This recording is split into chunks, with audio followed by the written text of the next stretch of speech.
nakakaingit. Kasi itong Ortigas di ba may park tayo dito? Tapos kinordon nila yung grass.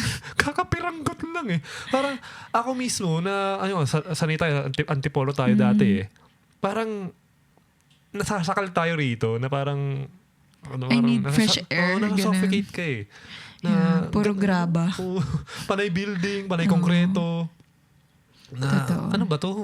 Parang ganun. So, kaya rin sa mga na gusto natin umalis sa rito Yeah, that's true. Pero yun, isa yan sa mga nagustuhan ko sa Taiwan is, aside from the food, ang dami kong, lipat-lipat lang ako ng tambay. Kahit tumanga ka lang buong hapon. So, Parang lang. people watching lang. Tapos syempre yung night, iba talaga kapag gabi, di ba? As in, buhay na buhay talaga yung mga kaganapan ng mga tao. Saka lahat ng kinain natin, masarap. The Dinkwab Show.